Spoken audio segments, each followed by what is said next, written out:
Prezados irmãos,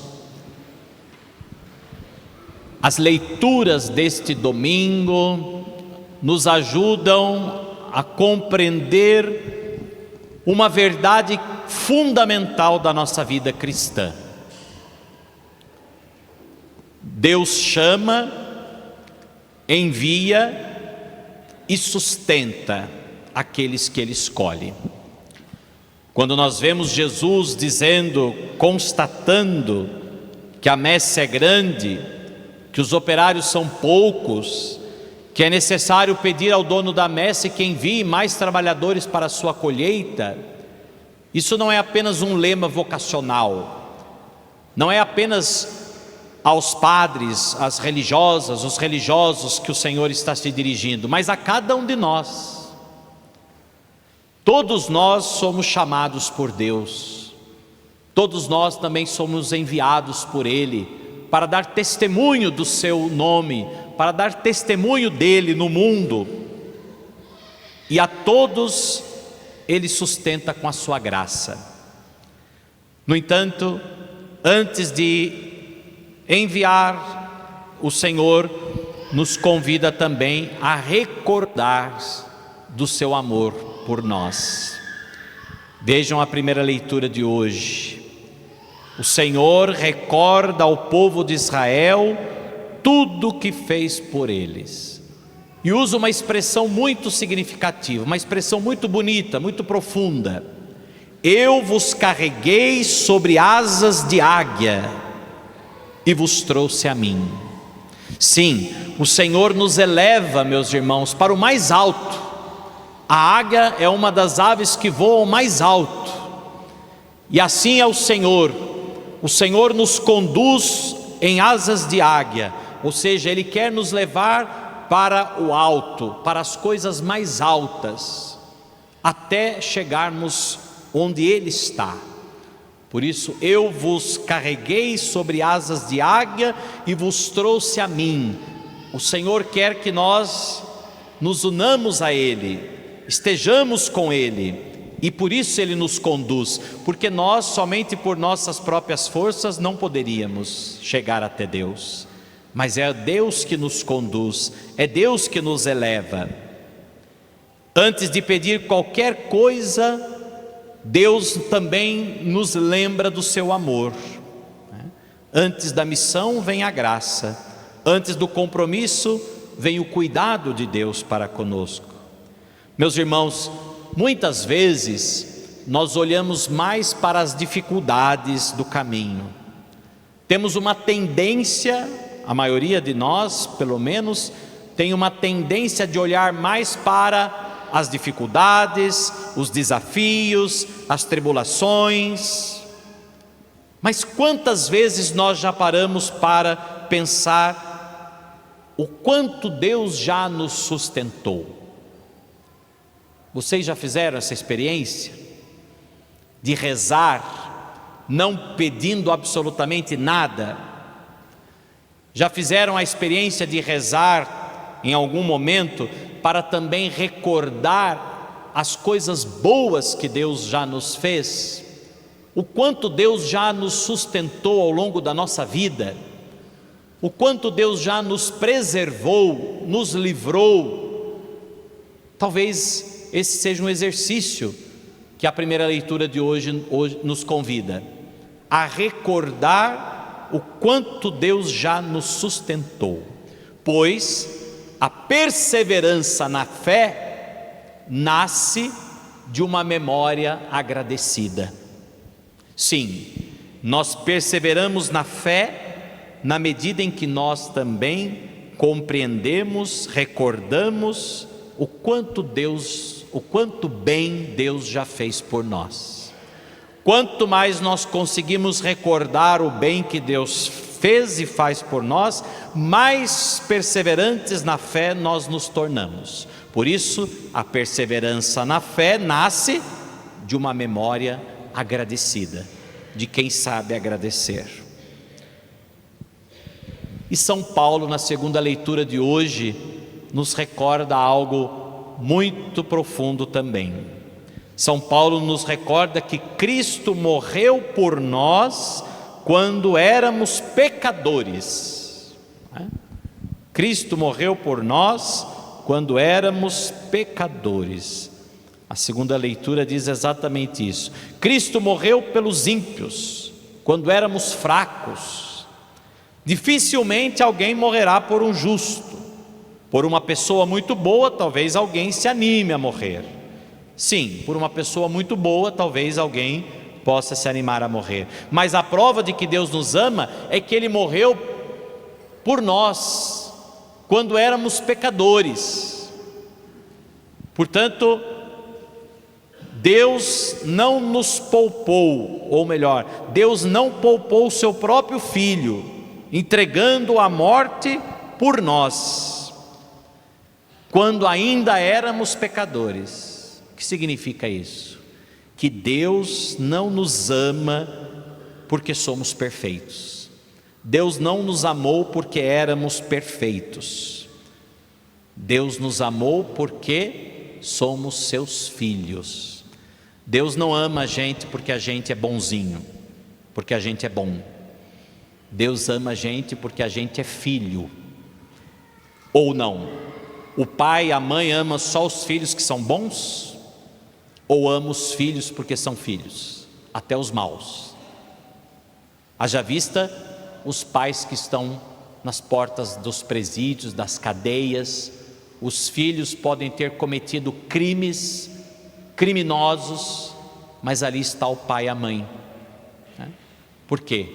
Porque não existe filho criminoso, existe filho. O filho é sempre filho, mesmo por mais atrocidades que ele tenha cometido. Assim também é Deus para conosco. Deus nos ama, por maiores que sejam os nossos pecados. Talvez, meus irmãos, nós tenhamos dificuldade de compreender o amor de Deus, porque de certa forma nós acabamos transferindo para Deus aquilo que nós ouvíamos quando a gente era criança, né? Quando a criança está desobedecendo, quando ela está fazendo arte, o que os pais falam? O que vocês falam para os filhos quando eles estão fazendo bagunça, estão fazendo coisa errada, estão desobedecendo? Falam: olha, não faça assim, porque senão a mãe vai ficar triste com você, a mãe não vai gostar mais de você. A gente já ouviu isso, é um erro. Jamais dizer isso aos filhos, viu?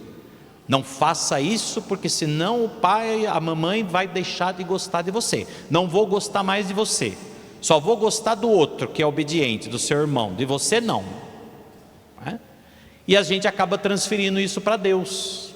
A gente acha que Deus só ama os que são perfeitos, que Deus só ama os que são bons. Mas não, Deus nos ama não porque nós somos perfeitos.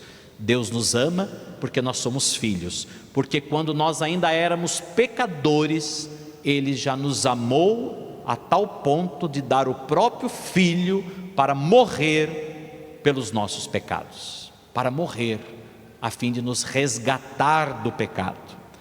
Por isso, meus irmãos, a salvação não é recompensa por nossos méritos.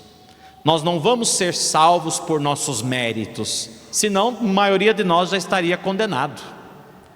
Nós vamos ser salvos pela misericórdia de Deus.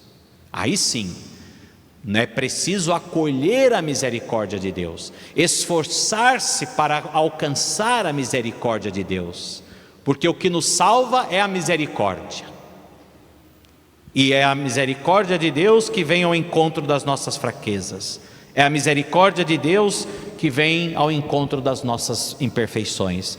Muitas vezes podemos desanimar diante de nossas fraquezas. Pensamos que depois de tantas quedas, Deus talvez tenha desistido de nós. Mas o Evangelho de hoje mostra exatamente o contrário. Mostra que Deus continua chamando pessoas frágeis para realizar a sua obra.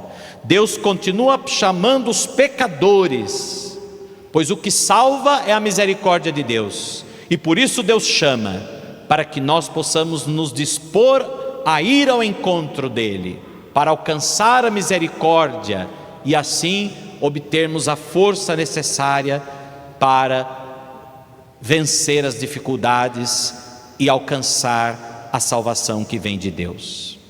Por isso Deus continua chamando, como chamou aqueles 12 que eram imperfeitos. Vejam, os 12 apóstolos, os primeiros escolhidos por Jesus, eram homens simples, cobrador de impostos, pecador, homens de temperamentos difíceis, como Pedro, como também Tiago, seu irmão João, que queriam os melhores lugares, enfim, pessoas difíceis, pessoas de temperamentos diferentes, mesmo assim foram escolhidos. E por que Deus escolheu homens tão pecadores? Por que Deus escolheu homens tão frágeis? Porque Deus não procura pessoas prontas, mas pessoas dispostas. Deus não procura pessoas prontas, mas chama pessoas dispostas. Sabemos que somos pecadores, não importa, Ele vai nos chamar mesmo assim, mas Deus espera disposição de segui-lo, de mudar de vida, de se converter. Deus espera a disposição de, mesmo caindo, recomeçar sempre, pois a santidade não consiste em nunca cair, a santidade consiste em recomeçar sempre. A santidade não consiste em nunca cair, a santidade consiste em se levantar todas as vezes que cair. A perseverança cristã não é caminhar sem tropeços, mas é levantar-se cada vez que se cai, confiando na graça de Deus. Por isso a santidade é para os teimosos, a santidade é para os que estão dispostos a viver a santidade, e todas as vezes que cair, se levantar, quantas vezes for preciso, não importa quantas vezes você caia, mas de todas elas que você sempre se levante, e continue, e caminhe, porque é isso que Deus espera de nós, disposição. Deus não chama pessoas prontas, mas chama pessoas dispostas. Por isso, meus irmãos, peçamos ao Senhor hoje a graça da perseverança, que não nos deixemos vencer pelo cansaço, pelas dificuldades, pelas decepções, que possamos ouvir hoje o chamado de Cristo, que continua também dizendo a cada um de nós, como outrora disse àqueles 12 primeiros escolhidos por Ele, Ele também diz a nós: ide as ovelhas perdidas, curai os doentes, levantai os caídos, preparai o caminho. É isso que Deus espera de nós, disposição para servi-lo, mesmo com nossas imperfeições, mesmo com nossas dificuldades. Ele espera de nós disposição de servi-lo sempre, porque Deus nos ama e jamais deixará de nos amar, independentemente dos nossos pecados. Apresentemos então de Deus o nosso bom propósito, a nossa reta intenção de querer estar com Ele, de querer segui-lo, mesmo que muitas vezes venhamos a cair, mas estejamos certos de que todas as vezes que caímos, Deus nos levanta e nos sustenta com a sua graça. Aproximemo-nos então da graça de Deus, caminhemos na certeza de que a graça de Deus nos acompanha sempre, e não nos esqueçamos jamais de que Deus nos ama. Assim seja. Amém.